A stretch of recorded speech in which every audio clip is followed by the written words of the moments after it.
Halo semua, apa kabar? Semoga dalam keadaan baik dan sehat. Pada sesi kali ini kita akan membicarakan mengenai CSS dan relasinya dengan HTML. Kita mulai dari tujuan sesi kali ini. Setelah menyelesaikan sesi ini, Anda diharapkan mampu untuk menjabarkan peran dari CSS dan tentu saja relasinya dengan HTML. Anda juga diharapkan untuk mampu membedakan berbagai CSS selector yang umum digunakan. Yang terakhir, Anda diharapkan untuk mampu menggunakan CSS.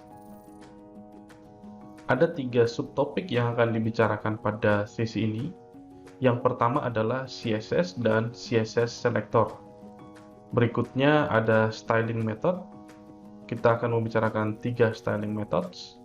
Dan yang terakhir adalah CSS framework. Mari kita mulai.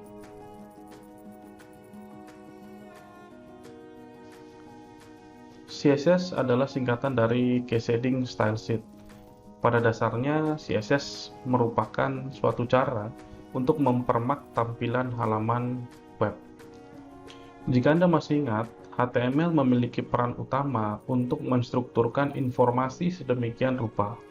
Nah, CSS bertugas untuk membuat tampilan dari informasi itu lebih menarik atau berbeda dari tampilan yang sebenarnya atau tampilan yang default. Jadi tujuannya adalah membuat tampilannya menjadi lebih menarik. Ada satu terminologi penting di CSS disebut dengan style. Style adalah rules atau aturan yang akan diaplikasikan atau yang akan ditempelkan pada satu atau lebih elemen-elemen HTML. Jadi dalam satu halaman HTML itu kan ada elemen-elemennya, misalnya ada body yang namanya dalamnya bisa ada P, paragraf, kemudian bisa ada anchor untuk bikin link dan lain sebagainya. Jadi style bisa ditempelkan ke elemen-elemen HTML tersebut. Sebuah style selain bisa ditempelkan ke lebih dari satu elemen, sebuah elemen juga bisa ditempeli lebih dari satu style. Nah, untuk memilih elemen mana yang akan ditempeli suatu style, kita akan menggunakan yang namanya selector. Jadi selector ini digunakan untuk mencari elemen mana yang akan kita berikan atau kita aplikasikan style. Seperti yang sudah saya sampaikan barusan bahwa CSS selector itu digunakan untuk mencari elemen-elemen yang cocok dengan kriteria tertentu. Jadi nanti ada kriterianya, kriteria pencarian. Jadi dia akan mencari elemen-elemen yang sesuai dengan kriteria tersebut, dan kalau ketemu ada elemen yang sesuai, maka suatu style akan ditempelkan ke dalam atau ditempelkan ke elemen tersebut. Jadi kalau misalnya ada dua elemen yang memenuhi syarat, ya dua-duanya dikasih style. Jadi modelnya seperti itu. Kalau cuma satu yang memenuhi syarat, ya satu yang dikasih style. Kalau nggak ada yang memenuhi syarat, ya nggak ada yang dikasih style, gitu ya. Nah, kemudian ada sebenarnya banyak selektor, model selektor. Cuman kita akan bicarakan 3 saja yang paling sederhana dan yang paling umum tentu saja dipakai. Yang pertama adalah type selector. Yang kedua ada ID selector. Yang ketiga ada class selector. Kita akan lihat nanti seperti apa bentuknya satu-satu. Jika Anda mau lihat full listnya, itu ada link, Anda bisa cek ke sana, banyak sekali ya.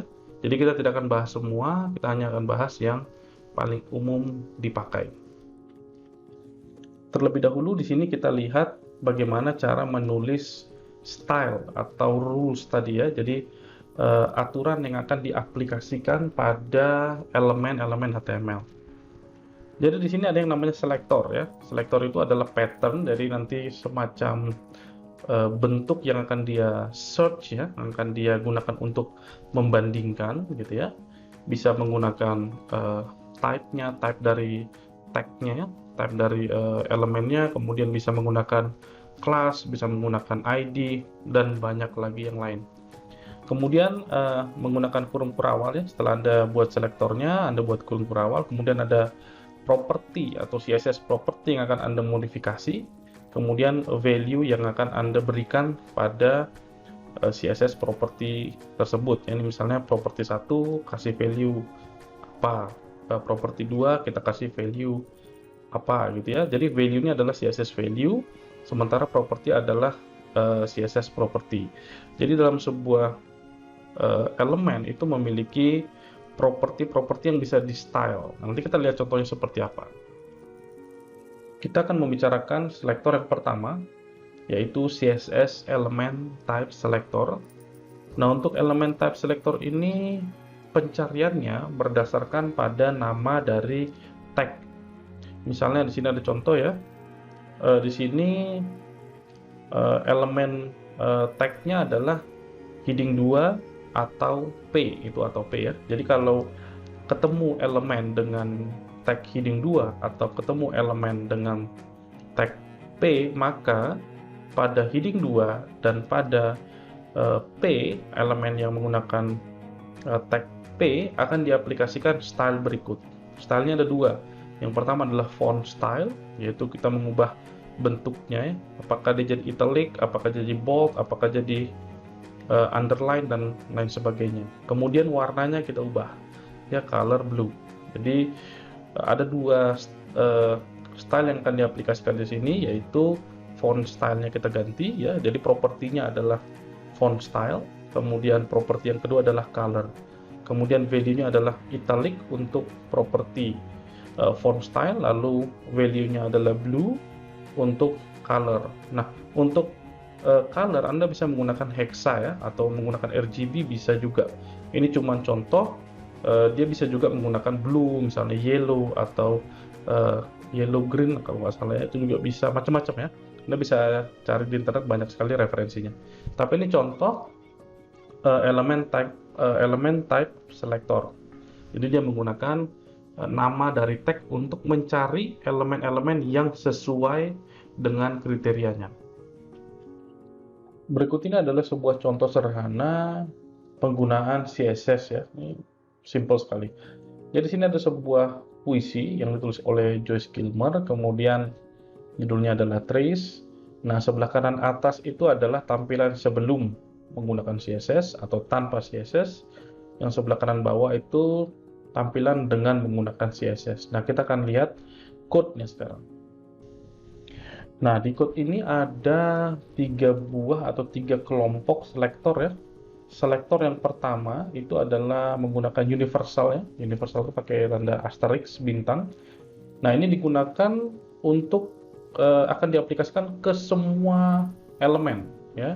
Artinya semua elemen kalau ada teks di dalamnya, maka teksnya akan centered, akan ke tengah semua ya, bukan justify ya, tapi rata tengah. Kemudian karena defaultnya ke kiri ya, defaultnya left line.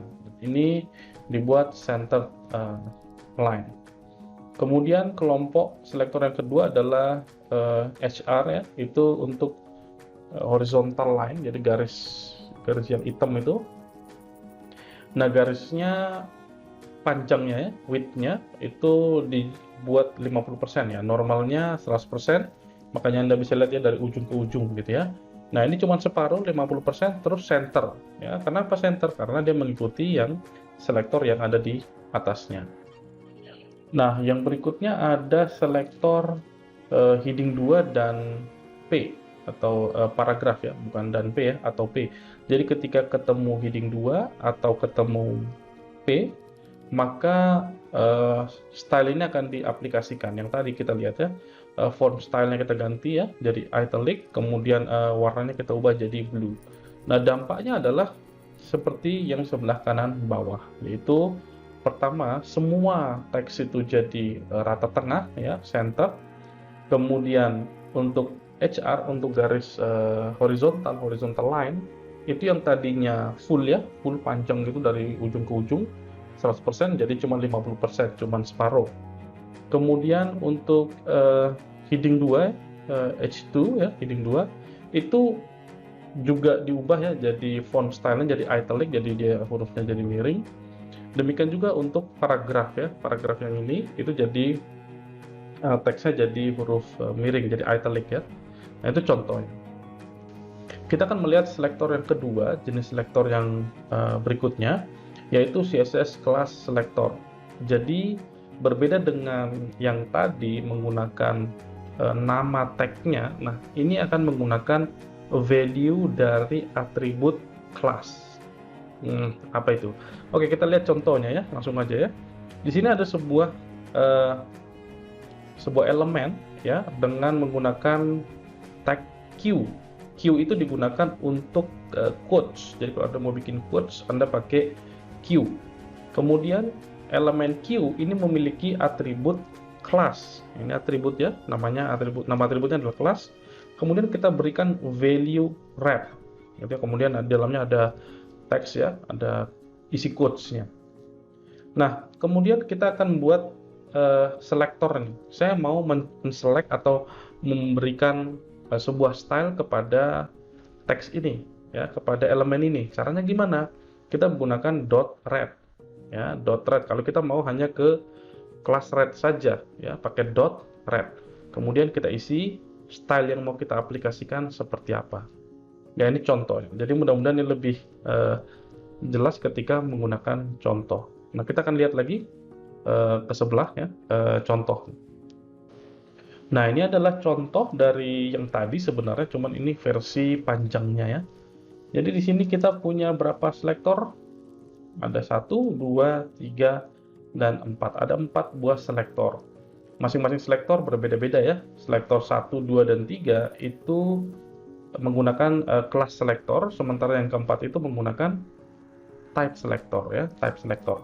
Nah, di sini di bawah ya ada beberapa elemen ya. Di dalamnya elemennya kita lihat satu-satu ya. Ada Q ya, bukan Q ya. Ada elemen yang menggunakan tag Q, elemen lagi menggunakan tag Q, ada elemen lagi menggunakan tag Q. Jadi ada 3 elemen menggunakan tag Q. Nah, tag Q-nya ini ada 3 dan masing-masing memiliki kelas yang berbeda-beda. Ada red, ada white, ada yang menggunakan blue. Nah, kalau diaplikasikan ketika dijalankan atau dieksekusi, maka bentuknya akan seperti di sebelah kanan bawah. Nah, itu yang kalau sudah punya CSS. Kalau di kanan atas itu tidak punya CSS, plain ya. Jadi kurang menarik ya. Meskipun yang di bawah juga agak bikin sakit mata, tapi ya itu adalah contoh ya, contoh aja sederhana. Nah, ketika kita berikan selektor untuk selektor pertama ya, kita bikin .red, artinya dia akan mencari semua elemen yang value pada atribut kelasnya adalah red. Kebetulan di sini cuma satu yang red, di stabiloin red gitu ya.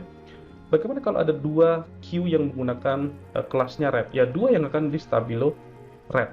Ya, sangat simpel sekali. Anda bisa bereksperimen menggunakan CSS selector ini gampang sekali. Oke, kita akan next. BTW banyak CSS framework yang menggunakan konsep selector ini ya. Jadi banyak sekali yang akan menggunakan ini, termasuk Bootstrap, Bulma, dan Foundation. Jadi ini basic, tapi mudah-mudahan Anda mendapatkan idenya. Oh ya, satu lagi, bahwa bisa saja dalam satu elemen memiliki lebih dari satu value untuk atribut kelas.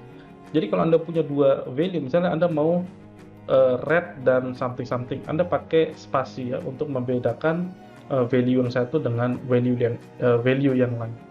Jadi nanti Anda akan lihat di contoh-contoh yang Anda bisa cari di internet, banyak sekali itu contohnya. Oke, kita akan next. Nah, di sini ada sebuah pertanyaan, bukan pertanyaan ya, kuis gitu ya. Coba Anda cari tahu apa yang terjadi jika saya tambahkan sebuah styling ya ke dalam selektor Q, ini selektor keempat ya. Saya tambahkan background color, saya buat di situ yellow. Kira-kira apa yang akan terjadi dan kenapa bisa begitu? Coba Anda cari tahu. Nah, kalau tadi kita mencari di kelas selector ya, di kelas CSS kelas selector itu mencari value dari atribut kelas ya. Nah, kalau ini dia mencari value dari atribut ID ya. Jadi yang tadi mencari dari nilai dari atribut kelas yang cocok, nah ini akan mencari nilai dari atribut ID yang cocok ya, kurang lebih hampir sama dengan yang tadi. Nah, kemudian untuk selektornya dia menggunakan hash ya, tanda pagar ya. Kalau tadi menggunakan apa kalau kelas? dot ya. Nah, kalau ini menggunakan pagar. Kemudian nama selektornya, kemudian Anda bisa tulis di situ stylenya ya. Oh ya, yang tadi kelas itu kita kebetulan menggunakan red, kemudian white, kemudian apalagi tadi blue gitu ya, dan macam-macam. Itu sebenarnya cuma nama doang. Anda bisa ganti dengan yang lain ya. Bisa Anda ganti dengan Q red atau misalnya Q blue atau dan lain sebagainya. Itu cuma nama. Jadi di sini nama selektor ya. Nama selektor. Kemudian contoh ID-nya itu seperti ini ya. Jadi di sini kebetulan H3 atau heading 3 ya. Heading 3 memiliki ID Lizard Launch. Jadi selektor ini akan match dengan elemen ini ya, karena memiliki ID atau value pada atribut ID yang match.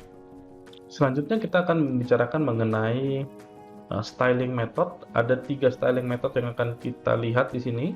Yang pertama adalah inline method, yang kedua adalah embedded method, yang ketiga adalah external method. Nah, ketiga metode ini sangat umum dipakai, jadi tapi masing-masing punya kenapa dipakai itu, kenapa nggak dipakai ini. Jadi ada alasan kapan dipakai inline, kapan sebaiknya dipakai embedded, dan kapan dipakai eksternal. Nah, itu tugas Anda untuk mencari tahu kapan dipakai ya. Tapi di sini kita akan membicarakan seperti apa sih yang namanya inline method ya. Oke, yang pertama inline method. Inline method itu ketika stylingnya itu langsung kita aplikasikan atau kita definisikan pada elemen tersebut ya.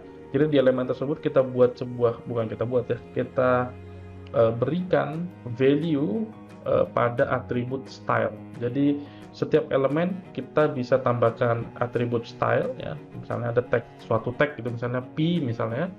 Kemudian Anda berikan value atau styling pada atribut stylenya. Kita akan lihat contohnya supaya lebih mengerti. Nah, sebelum ke sana ada satu hal kunci, yaitu styling ini adalah styling yang paling priority. Artinya kalau ada styling embedded, ada eksternal dan lain-lain, tetap didahulukan adalah styling ini, gitu ya, styling yang inline. Kenapa? Anda cari tahu ya. Oke, kita lihat contohnya nanti. Yang kedua ada embedded styling. Embedded stylingnya sebenarnya udah kita lihat tadi ya, yaitu stylingnya tidak langsung di dalam elemen, tapi dipisah ya. Nah, setelah dipisah, kita definisikan terpisah, lalu definisinya ini kita gunakan di elemen-elemen tersebut. Nah, kalau embedded dia masih dalam satu dokumen ya.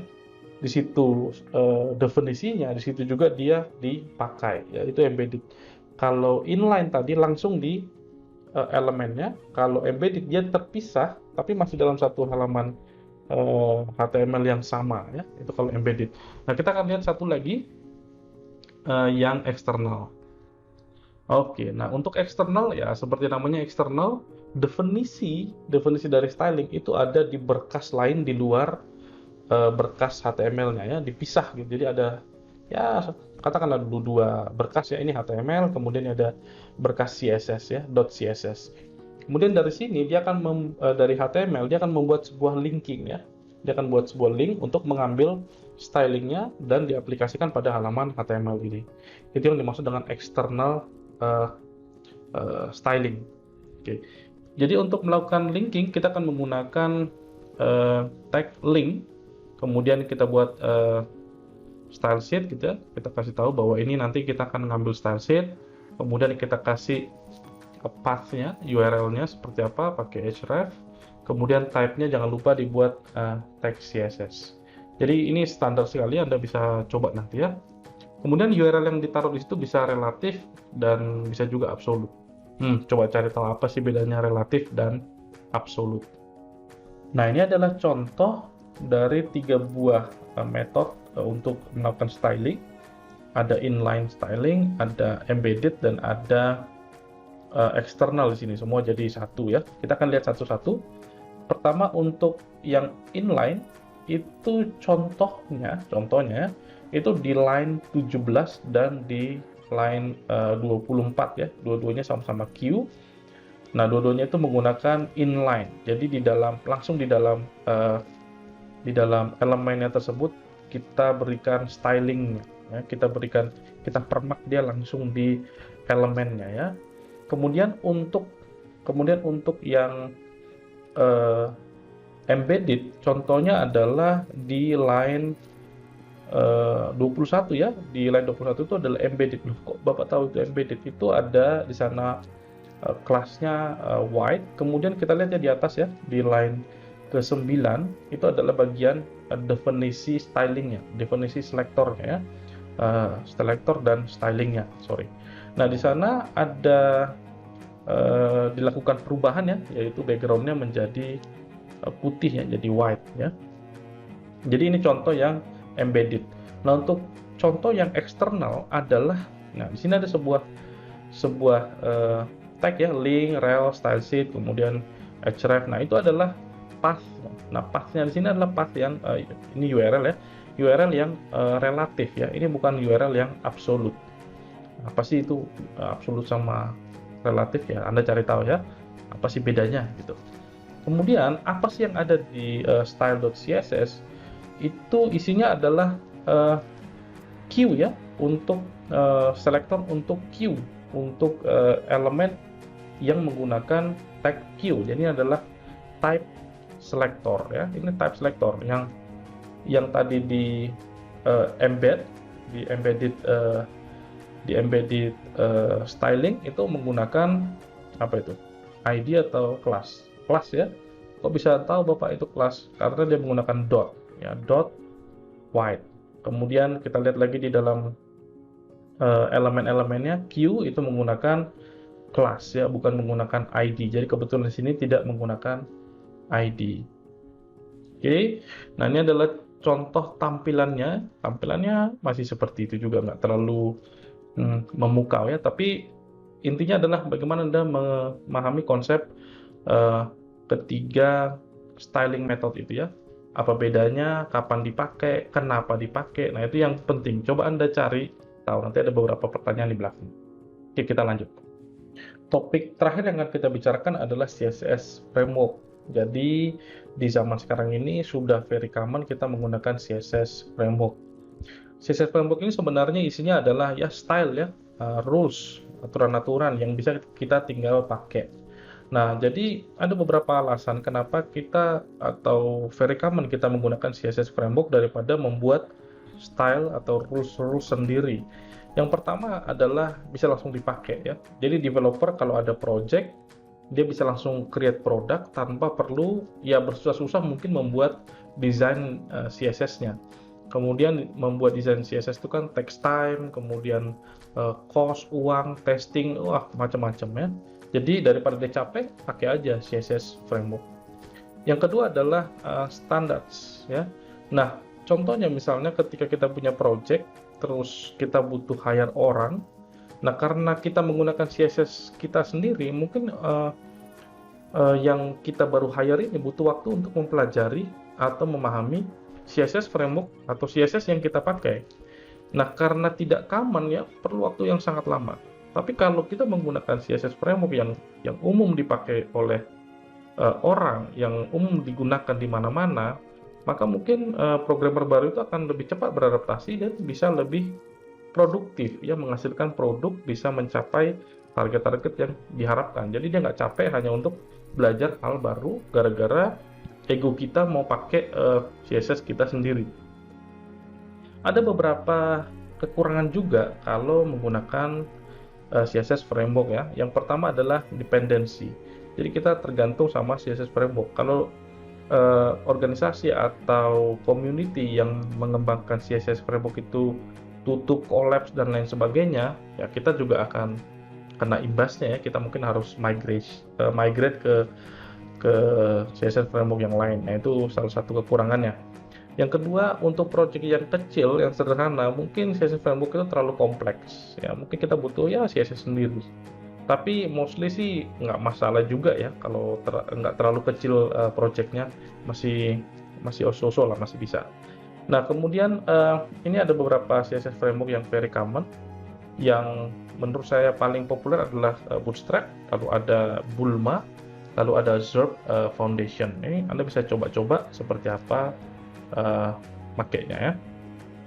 Ada beberapa hal yang perlu Anda lakukan supaya Anda bisa lebih maksimal dalam memahami isu atau topik yang sedang kita bicarakan pada sesi ini, yaitu HTML dan CSS. Yang pertama, Anda perlu mengetahui dan benar-benar ngerti ya, apa beda dari yang pertama, elements class. Jadi sebuah elemen itu bisa punya atribut, ya, atributnya itu namanya class.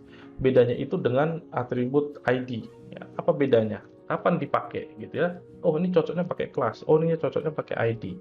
Itu saya akan berikan kepada Anda untuk mencari tahu. Yang kedua, absolute dan relatif URL. Ya, jadi apa bedanya? Oh, yang ini relatif. Yang tadi saya tunjukin itu untuk style.css itu adalah relatif. Itu bukan absolute. Anda cari tahu yang absolute itu seperti apa modelnya ya. Yang berikutnya adalah coba Anda cari tahu apa sih keuntungan dari yang pertama embedded styling, jadi metode embedded styling dibandingkan dengan inline styling. Kenapa saya harus pakai embedded gitu? Oh, untungnya begini begini begini, gitu ya. Kemudian bagaimana dengan external styling dibandingkan dengan embedded styling? Kapan sih saya pakai external styling sehingga saya bisa mendapatkan benefit maksimum? Atau pada kondisi seperti apa saya bisa mendapatkan benefit maksimum ketika menggunakan external styling? Nah, untuk nomor 3, pertanyaannya adalah bagaimana jika Anda membuat dua, atau sebenarnya maksudnya di sini adalah duplicate ya. Jadi kalau Anda punya selektor yang duplicate, apa yang akan terjadi? Misalnya Anda bikin sebuah selektor namanya P gitu ya. Dia akan mencari type selektor ya P misalnya. Kemudian Anda akan ubah font stylenya. Kemudian Anda di bawah buat lagi P ya. P, tapi yang Anda ubah adalah colornya. Ya, itu jadi selektornya sama, tapi Anda pisahin. Kira-kira apa yang terjadi? Kemudian yang keempat dan yang terakhir adalah mengenai external styling. Bagaimana ketika Anda melakukan external styling, tapi style yang Anda rujuk itu nggak bisa diakses? Misalnya berkasnya hilang atau servernya down. Itu kira-kira apa yang akan terjadi? Coba Anda cari tahu semua pertanyaan-pertanyaan ini ya. Ini adalah akhir dari sesi kali ini, semoga bermanfaat dan sampai bertemu di sesi-sesi pembelajaran yang lain. Sampai jumpa, ciao.